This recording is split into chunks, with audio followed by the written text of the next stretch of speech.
Hello friends, हमारी all कैसे है सब। सो लास्ट टाइम हमने क्या देखा था, rate of reaction, last time हमने देखा था केमिकल काइनेटिक्स होता है क्या है। काइनेटिक्स मैंने बोला था, काइनेटिक्स मतलब मूवमेंट होता है, राइट। एंड केमिकल काइनेटिक्स जो है it is a branch of chemistry that deals with two things. किसको डील करता है, दो चीज को समझने में हेल्प करता है। पहला है रेट ऑफ रिएक्शन, रिएक्शन की रेट क्या होंगी वो पता करने में और उसको समझने में हेल्प करता है। और दूसरा है मैकेनिज्म ऑफ रिएक्शन, मैकेनिज्म क्या होगा, क्योंकि रेट मालूम पड़ेगी, स्पीड मालूम पड़ेगी, उसके बेस पे हम मैकेनिज्म डिराइव कर सकते हैं केमिकल रिएक्शन का। तो ये दो चीज को समझने में हम लोग को हेल्प करता है कौन, rate of chemical kinetics. Last time देखा था। सो स्टार्ट करते हैं हमारे पहले टॉपिक की तरफ जाते हैं हम लोग, what is rate of reaction. तो रेट ऑफ रिएक्शन को हम लोग देखेंगे। तो इन शॉर्ट अगर रेट ऑफ रिएक्शन क्या है कोई पूछेगा तो मैं क्या बोलूंगा कि रिएक्शन चल रही है, राइट। रिएक्शन समझो एग्जांपल, रिएक्शन यहाँ पर स्टार्ट हुई है और यहाँ से यहाँ पे गई, राइट। यहाँ से यहाँ पहुंचने में ए जो है वो बी या बी बनने वाला है, राइट। बीच में कुछ बना, राइट, मैं ए डैश बोलता हूँ। तो कितना फर्क आया है ना, कॉन्सेंट्रेशन में क्या फर्क आया है, राइट। कॉन्सेंट्रेशन में क्या फर्क आया और कितना टाइम लगा। अगर मेरे को रेट निकालना है, सिंपल सी बात है, मैं गाड़ी का एग्जांपल दूंगा रेट का। इस रेट मतलब स्पीड होता है, राइट। अगर मेरे को गाड़ी की स्पीड पता करना है तो मैं क्या बोलूंगा, मेरे को एग्जांपल, मेरे को मुमरा से कलवा जाने का है, राइट। मुमरा से कलवा जाने का है, मुमरा से कलवा जाने के लिए या मुमरा से थाना समझते हैं, मुमरा से थाना जाने के लिए 10 किलोमीटर है अंदाजन। 10 किलोमीटर पहुंचने के लिए मेरे को 1 घंटा लगता है। एक एग्जाम्पल दे रहा हूं मैं। तो 1 घंटा मेरे को रिक्वायर होता है 10 किलोमीटर को रन करने के लिए। तो अगर 10 किलोमीटर रन करने के लिए आप बोलेंगे 10 किलोमीटर से गाड़ी 10 किलोमीटर से चलती हुई 1 घंटे में कम से कम 50 किलोमीटर, तो मुंबई ले लो ना, मुमरा से मुंबई जाना है तो मुमरा से मुंबई तो 50 किलोमीटर है, 50 किलोमीटर के आसपास है। तो 50 किलोमीटर गाड़ी ने रन किया कितने, 1 घंटे के अंदर। तो मैं बोलूंगा what is the speed of car, तो तुम लोग बोलेंगे सर 50 किलोमीटर पर आवर 1 घंटे के अंदर। 50 सेकंड में पूछेगा तो डिवाइड बाय उसको मल्टीप्लाई हम लोग क्या करेंगे, सेकंड में कन्वर्ट करेंगे और फिर उसको एक करेंगे। हम लोग को आता है, उतना मैथ्स हम लोग को आता है। तो इसका मतलब क्या होगा हमारा, कितना डिस्टेंस ट्रेवल किया कार ने और कितना टाइम लगा। वैसे ही अगर मैं रिएक्शन की बात करूंगा तो रिएक्शन में कितना डिस्टेंस ट्रेवल किया, मतलब अगर मैं बात करूंगा तो केमिकल स्पीशीज है, राइट ना, उसका अंदर कितना चेंज आ रहा है। केमिकल स्पीशीज कौन सी चीज होती है, या तो रिएक्टेंट या तो प्रोडक्ट। तो उसके अंदर क्या क्या चेंज आ रहा है, वो चेंज टाइम के हिसाब से कितना टाइम लग रहा है चेंज होने के लिए, तो उसको हम लोग बोलेंगे रेट ऑफ रिएक्शन। तो फॉर्मूला क्या बनेगा, the rate of reaction can be described as what, change in amount of chemical species in the reaction, right ना, change in amount of chemical species in the reaction। reaction में reaction हो रही है, उसके अंदर chemical species में कितना change आ रहा है, right, in time interval बोल सकते हैं, या time या divided by बोल सकते हैं, divided by time required for it। इसको चेंज होने के लिए कितना टाइम लग रहा है उसको डिवाइड करेंगे, यस और नो, हाँ या ना। इसे बताया ना मैंने, हम लोग लिखते कैसे कि डिस्टेंस 50 किलोमीटर रन की और कितने में से 1 घंटे में से। तो 50 किलोमीटर 1 घंटे से मैं लिखूंगा 50 किलोमीटर पर आवर, पर मतलब डिवाइड है ना, पर आवर। तो हमारी स्पीड हम लोग को मालूम पड़ेगी। रेट ऑफ रिएक्शन समझ में आप लोग को कि एवरेज रेट ऑफ रिएक्शन क्या होता है, कि रेट ऑफ रिएक्शन क्या होता है, कितना चेंज आया कितने में, कितने टाइम में। सिमिलर एवरेज रेट भी वही होता है ना। एवरेज रेट क्यों अलग से हम लोग निकाले, रेट ऑफ रिएक्शन समझ में आने के बाद एवरेज रेट नया टर्म क्यों लाने की जरूरत है। तो व्हाट इज एवरेज रेट, तो यहाँ पर होता क्या है, प्रॉब्लम ये है कि मेरे को ए से बी जाना था। अगर एग्जाम्पल कार का एग्जाम लेते तो कार मैंने यहाँ पे स्टार्ट किया, अगर मैं बिना रुके ए से बी तक पहुंचता तो स्ट्रेट लाइन आती थी, सुनो। तो मैं बोलता कि ए से बी में कितना डिस्टेंस ट्रेवल किया कार का और कितना टाइम लगा। अगर मेरे को 50 किलोमीटर डिस्टेंस ट्रेवल किया होता, 50 किलोमीटर में डिस्टेंस ट्रेवल किया होता और 1 घंटा लगा होता, तो मैं बोलता कार की स्पीड कितनी है, 50 किलोमीटर पर आवर है, बराबर। बट अगर मैं 50 किलोमीटर नहीं ट्रेवल कर रहा हूँ, यहाँ पे क्या है, मैंने कार क्या किया, मैंने यहाँ पे स्टार्ट किया, फिर चला, फिर ढाबा दिखा मेरे को, मैंने क्या किया, कार को स्लो किया। अब क्या हो गया, मैंने यहाँ पे ढाबे पे क्या किया, ये ढाबे पे क्या किया, पहले पॉइंट पे मैंने यहाँ पर कार को रोक दिया। मगर टाइम रुक रहा है क्या, नहीं, टाइम चले जा रहा है। यहाँ तक आने के बाद जो भी खाना चाहिए था मैंने खा लिया, फिर से कार को स्टार्ट किया, कार चली, फिर पेट्रोल पंप आया, पेट्रोल पंप में कार को रोक दिया और पेट्रोल भरा रहा हूँ। ये पॉइंट को फिर से हॉल्ट दिया मैंने, पर टाइम तो चल रहा है ना, टाइम जाएगा बराबर। फिर से कार्य स्टार्ट किया और फिर तीसरा जो है वो अगेन मेरे को कुछ ना कुछ दिख गया और मैं यहाँ पे आके ये पॉइंट पे फिर से कार्य को रोका और टाइम चले जा रहा है बराबर। और इस तरह से टाइम जा रहा है और ये पॉइंट जो है मैं बी पे पहुंच गया बराबर ना, तकरीबन बी पे पहुंच गया थोड़ा सा आगे लेने के बाद। क्या अगर मैं देखूंगा, मेरी ऑब्जर्व करूंगा तो मेरी ए से बी पहले 50 किलोमीटर था, क्या अब 50 किलोमीटर गाड़ी रन की है, यहाँ पर जो है हो सकता है कि 50 किलोमीटर रन ना की हो, राइट। या फिर दूसरा बोल सकते हैं पहले के मुकाबले में टाइम यहाँ पे ज्यादा लग रहा है, 50 किलोमीटर रन करे, चलो मानते 50 किलोमीटर रन की, थोड़ा बहुत फर्क आएगा, मगर गाड़ी ने क्या है टाइम ज्यादा यूज किया। यहाँ पर पहले 1 घंटे में पहुंच रही थी, अब क्या रुक के जा रहा हो तो 2 घंटे में पहुंचेगी। तो इसका मतलब यहाँ पे क्या आ रहा है, यहाँ पे भी वही चीज है, मगर बिकॉज ये रुक के जा रहा है इसलिए लोग एवरेज रेट कैलकुलेट करते हैं। क्या करें, एवरेज रेट। एवरेज रेट का फॉर्मूला भी वही है, क्या आएगा, change in concentration of product, है ना, और रिएक्टेंट में और प्रोडक्ट में कितना चेंज आ रहा है। अब रिएक्टेंट में क्या चेंज आता है, रिएक्टेंट कंज्यूम होता है, रिएक्टेंट कम होता है। जैसे जैसे रिएक्शन बढ़ती है तो रिएक्टेंट क्या होगा, कम होगा। और प्रोडक्ट में क्या होता है, जैसे जैसे रिएक्शन बढ़ती है प्रोडक्ट क्या होता है, बढ़ता है ना। रिएक्टेंट कम हुआ, प्रोडक्ट बढ़ रहा है। एग्जाम्पल देखेंगे हम लोग, एग्जाम्पल मैं यहीं पे देता हूं, जैसे कि रिएक्शन किया मैंने ए से बी की रिएक्शन, राइट। तो क्या होगा, हमने एग्जाम्पल पहले मैंने 100 मोल लिया था, 100 मोल लिया था, यहाँ पे 0 मोल स्टार्टिंग इनिशियली। अब क्या होगा, जैसे एक आधे घंटे के बाद या 1 घंटे के बाद मैं देखता हूँ, तो 1 घंटे के बाद समझो एग्जाम्पल 50 मोल कंज्यूम हो गए। अब क्या हो गया, ये 50 बन गया। अभी 50 बना तो ऑब्वियसली ये कंज्यूम हुआ, कम हुआ, 50 कंज्यूम हुआ तो 50 का आएगा, बी बनेगा, राइट। और खत्म होने पे ये क्या आएगा, 0 हो जाएगा। रिएक्शन कंप्लीट होने के बाद रिएक्शन का खत्म हो जाएगा और ये 100 बन जाएगा। तो इससे मेरे को क्या मालूम पड़ रहा है कि अगर रिएक्शन प्रोसीड होती है तो रिएक्शन में या तो प्रोडक्ट के टर्म में बोल सकते हैं हम लोग, या तो रिएक्टेंट के टर्म में। अगर रिएक्टेंट के टर्म में बोलेंगे तो हम लोग बोलेंगे रिएक्टेंट कंज्यूम हो रहा है, कितना रिएक्टेंट कंज्यूम हो रहा है कितने टाइम में, is nothing but rate of reaction और एवरेज रेट ऑफ रिएक्शन। और प्रोडक्ट के टर्म में बोलेंगे तो कितना प्रोडक्ट फॉर्म हो रहा है कितने टाइम के अंदर, तो इसको हम लोग बोलेंगे is nothing but what we can say average rate of reaction, कितना। एग्जांपल अगर मैं इसको एग्जांपल मैंने दिया a प्लस बी ना, तो इसको बोलूंगा तो क्या बोलूंगा, इधर फॉर्मूला क्या बनेगा, एवरेज रेट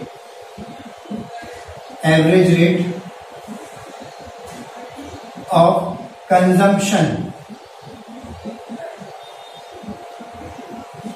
ऑफ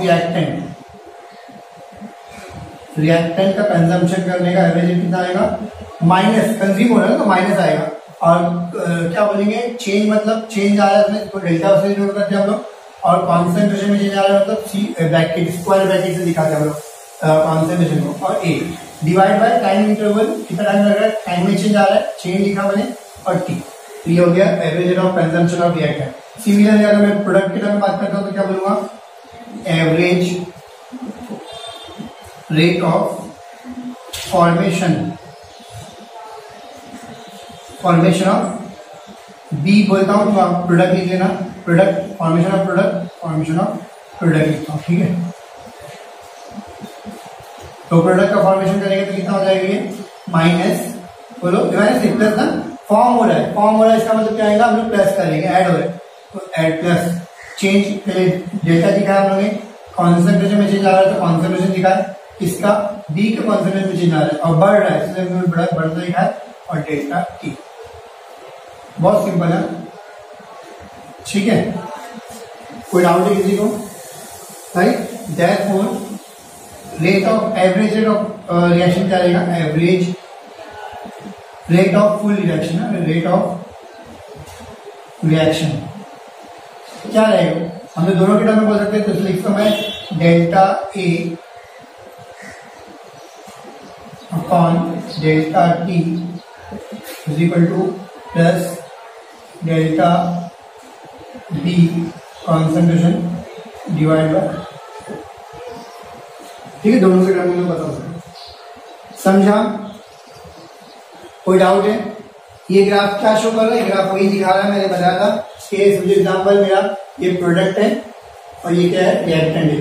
तो जैसे टाइम जाएगा तो रिएक्टेंट जाएगा कम होगा और यहाँ पे टाइम जाएगा तो प्रोडक्ट क्या होगा, इंक्रीज होगा। तो ये वही है, रेट ऑफ रिएक्शन क्या होता है, change in amount of chemical species. मैं अगर रिएक्टेंट की बात कर रहा हूँ, रिएक्टेंट क्या होगा, कंज्यूम होगा। इसमें अगर प्रोडक्ट की बात कर रहे हो क्या है, इंक्रीज होगा। उसमें क्या चेंज आ रहा है वो और कितने टाइम में, उसको हम लोग क्या बोलेंगे, रेट ऑफ रिएक्शन। हमारे रिएक्टेंट एंड प्रोडक्ट में क्या चेंज आ रहा है, कितना चेंज आ रहा है, चेंज वो डिवाइड बाय कितने टाइम में, तो उसको हम लोग रेट ऑफ रिएक्शन बोलते हैं। समझा हम लोग को, अमाउंट क्लियर है। हम लोग को कोई डाउट है? रेट ऑफ रिएक्शन ऑर्गेनिज्म में कोई फर्क है क्या? नहीं, कोई फर्क नहीं है, सेम ही है। मगर फर्क ये है कि यहाँ पर क्या टाइम अलग लगने वाला, पता ना कि डायरेक्ट अगर जाता तो मैं उसको बोलता rate of reaction. Rate of reaction A से बी जाना मतलब डायरेक्ट बिना रुके जा रहा है तो क्या होगा, rate of reaction. But average rate क्या होगा, क्योंकि हो सकता है मैंने वहां पे रोका हूँ गाड़ी को, स्पीड है ना, स्पीड ऑफ कार मैं बोलूंगा, स्पीड ऑफ कार ए से बी पहुंचा तो स्पीड ऑफ कार बोलूंगा। बट अगर रुक रुक के जा रहा हूं मैं तो बोलूंगा speed, average speed of car. क्यों एवरेज स्पीड ऑफ कार बोल रहे, बिकॉज गाड़ी को हम लोग रोक के जा रहे हैं तो टाइम में वेरी हो रहा है। पहले डायरेक्ट था 1 किलोमीटर 50 किलोमीटर 1 घंटे में रन हो रही थी, अब 50 किलोमीटर रन हो रही है, या एवरेज 50 के आसपास ही रन हो रही है। और कितने में हो रही है वो 2 आवर्स ले रही है, क्योंकि मैंने कुछ 15-20 मिनट क्या हॉल्ट किया, इसलिए वो क्या कर रहा है 2 आवर्स ले रहा है, तो उसको मैं बोलूंगा एवरेज रेट। तो फर्क समझ में आया, rate of reaction and average rate of reaction में क्या फर्क है, क्लियर है लोगों। तो यहाँ पर वो ये नॉर्मली हम लोग एवरेज रेट निकालते हैं, रेट ऑफ रिएक्शन नहीं निकालते। इंस्टेड ऑफ दैट हम लोग क्या करते हैं, एवरेज रेट निकालते हैं, बिकॉज रिएक्शन में बहुत जगह पर इंटरप्शन आते हैं तो एवरेज रेट हम लोग निकालते हैं। तो एवरेज रेट को निकालने का तरीका भी बता दिया हमने। एवरेज रेट में क्या होता है, या तो प्रोडक्ट के टर्म में बात करते हैं या तो रिएक्टेंट के टर्म में बात करते हैं। अगर मैं रिएक्शन कर रहा हूँ, प्रोडक्ट इंक्रीज होगा या तो रिएक्टेंट क्या है, कंज्यूम होगा, तो बोलूंगा या तो मैं बोलूंगा रिएक्टेंट के टर्म में कि भाई इतने टाइम में इतना प्रोडक्ट क्या हो गया, बड़ा है, और इतने टाइम में इतना रिएक्टेंट क्या हो गया, कंज्यूम हो गया। दोनों में से किसी एक को टर्म करूंगा, तो मैंने यहाँ पे वही किया है। अगर मैं रिएक्टेंट की बात कर रहा हूँ तो उसको माइनस से, कंज्यूम होने को माइनस से दिखा दे। और क्या हो रहा है, डेल्टा मतलब चेंज हुआ, कॉन्सेंट्रेशन ऑफ वर्क आया तो A, concentration of A divide by delta T, बराबर। और यहाँ पर क्या आएगा हमारा, अगर प्रोडक्ट के टर्म में बात करूंगा तो प्रोडक्ट बढ़ता है, इसलिए प्लस दिखाया हमने, डेल्टा मतलब change, concentration of V upon delta T, right. और अगर कोई एवरेज रेट ऑफ रिएक्शन कोई बोलेंगे तो दोनों को हम लोग क्या करेंगे, लिख सकते, दोनों टर्म में तो दोनों लिखा मैंने, minus delta concentration of A upon delta T is equal to plus delta concentration of B upon delta T. समझ में आया अच्छे से? कोई डाउट है किसी को तो लिख लो आप लोग।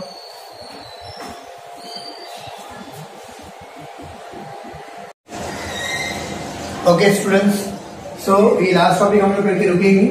नेक्स्ट टॉपिक जो है हमारा क्या है, instantaneous rate of reaction. Last time उन्होंने कहा था एवरेज रेट क्या होता है ना, एवरेज कैसे निकालते हो बताया था मैंने। अब इंस्टेंटेनियस रेट ऑफ रिएक्शन मतलब इंस्टेंट पॉइंट पे, एक पर्टिकुलर पॉइंट पे जो है रेट ऑफ रिएक्शन क्या रहेगा वो वाला। एग्जाम्पल, अभी एग्जाम्पल मैंने लास्ट टाइम मतलब ए से बी जाने के लिए कितना टाइम लगा, बराबर। बट अगर मेरे को बोलेगा गाड़ी की स्पीड जो है, मेरी गाड़ी जो मैं भगा रहा हूँ उसकी स्पीड ये पॉइंट पे, Z पॉइंट पे कितनी रहेगी, कोई मेरे को पूछेगा तो मैं कैसे निकालूंगा, तो ऑब्वियसली उतने पॉइंट में इतना कुछ तो गाड़ी ने ट्रेवल किया होगा, उतने पॉइंट पे उतना कुछ तो पर्टिकुलर एरिया में कितना गाड़ी ने ट्रेवल किया है, तो छोटा अमाउंट है, स्मॉल है। स्मॉल को हम लोग किससे डिनोट करते हैं, डेरिवेटिव से डिनोट करते हैं। स्मॉल को हम लोग किससे डिनोट करते हैं, डेरिवेटिव। डेरिवेटिव किससे डिनोट करते हैं, डी से, हाँ है ना। तो इसका मतलब मैं लिख सकता हूँ कॉन्सेंट्रेशन में चेंज जो आया है मेरा, अगर मैं रिएक्शन की तरह बात करूंगा तो चेंज इन कॉन्सेंट्रेशन होगा। तो चेंज इन कॉन्सेंट्रेशन को मैं इंस्टीड ऑफ डेल्टा, डेल्टा लंबा चेंज था, बड़ा चेंज था, बड़े चेंज की जगह अपने छोटे चेंज है, छोटे चेंज को हम लोग किससे दिखाएंगे, डेरिवेटिव से, डी से। तो मैं बोलूंगा डीसी अपॉन डी टी हो जाएगा। क्या हो जाएगा मेरा, डीसी अपॉन डी टी। देखते हैं एग्जाम्पल, हम लोग एग्जाम्पल है कि ए प्लस ए बी से, वही एग्जाम्पल लिया जो मैंने पहले लिया था। तो अब क्या हो जाएगा, जब मेरा एवरेज रेट नहीं है, इंस्टेंटेनियस रेट है, तो अब सेम फॉर्मूला बनेगा, माइनस इसलिए आया है क्योंकि वो कंज्यूम हो रहा है, कॉन्सेंट्रेशन वैसे के वैसे कॉन्सेंट्रेशन की बात कर रहा हूं मैं, डी क्यों आया, बिकॉज स्मॉल चेंज। तो क्या हो जाएगा हमारा formula, minus D upon D T in terms of A, consume हो रहा है, इन टर्म्स ऑफ बी क्योंकि फॉर्म हो रहा है तो मैं लिख सकता हूँ plus DB upon D T.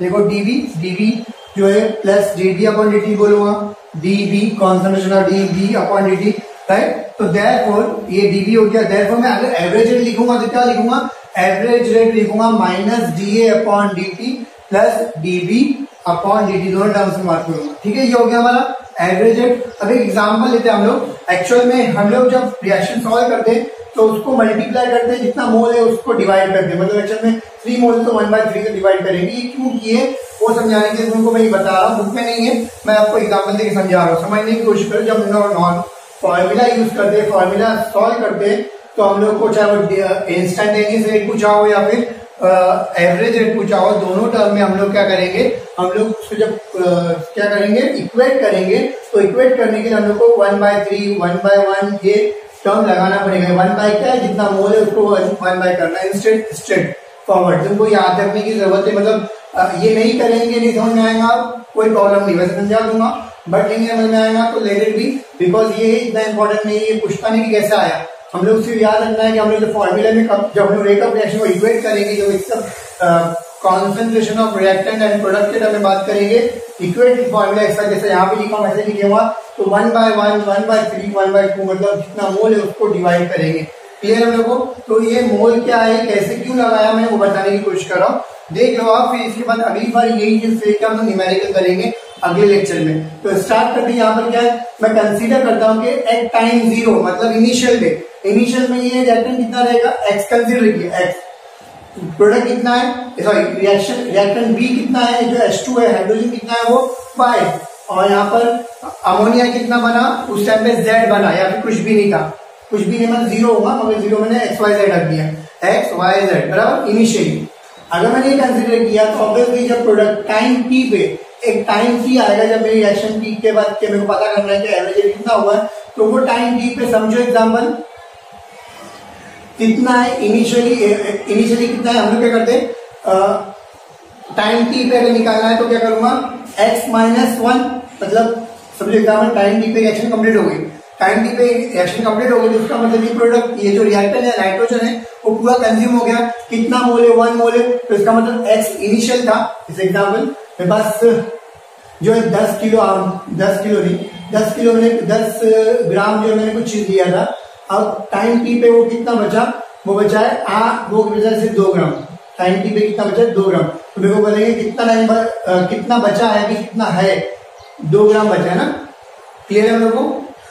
नहीं समझो एग्जांपल, इनिशियली मेरे पास 10 ग्राम जो है वो क्या है, वेट का एक प्रोडक्ट, एक चीज है, कोई चीज है एक्स है, समझो एग्जांपल एक्स कितना 10 ग्राम, अब 10 ग्राम है, टी टाइम पे कितना हो गया, वो अभी जो है बचा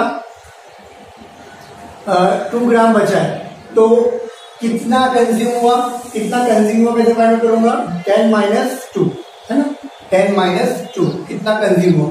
अभी एग्जाम्पल मेरा 0 बचा है ना, 0 बचा, तो 0 मतलब पूरा 10 कंज्यूम हो गया, 10 कंज्यूम करके लिख सकता हूं मैं जितना पहले था उसमें से कितना कंज्यूम हुआ, कितना बचा है, तो यहाँ पर 0 बचा है।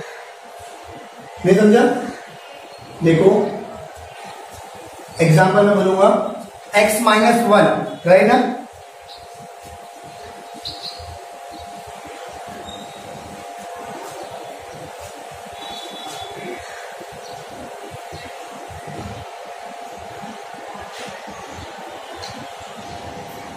तो समझ में आ गया होगा आपको एग्जाम्पल। यहाँ पर जो x की बात कर रहा हूँ, x कितना है, 10 ग्राम है, और अभी क्या है टाइम टी पे समझो एग्जाम्पल वो कितना बचा, 5 ग्राम बचा है, कितना बचा है, 5 ग्राम बचा है, तो कितना मेरे को मालूम पड़ा है कितना वो कॉन्सेंट्रेशन है यहाँ पर, तो पता करने के लिए क्या करूंगा, कितना कंज्यूम हुआ पता करूंगा, तो 10 में से कितना कंज्यूम हुआ है, दिख रहा है 5, तो 10 में 5 गया, इसका मतलब 5 बचा, समझे हम लोग को, 5 की बचा, 10 में 5 गया, इसीलिए हम लोग ऐसा निकालेंगे। तो वैसे यहाँ पर भी अगर बात करूंगा, तो यहाँ पे बात करूंगा तो ये जो है हमारा क्या है कि मेरा टाइम टी पे क्या हो जाएगा, x-1 हो जाएगा राइट, और टाइम टी पे ये कितना हो जाएगा, x-1 क्यों, क्योंकि x पहले इनिशियल था, और कितना कंज्यूम हो गया, हमारा प्रोडक्ट कंप्लीट, हमारा रिएक्शन कंप्लीट होने के बाद ये पूरा खत्म हो जाएगा, मतलब 1 मोल खत्म हुआ, हम लोग माइनस से डिवाइड करते तो x-1 हो जाएगा।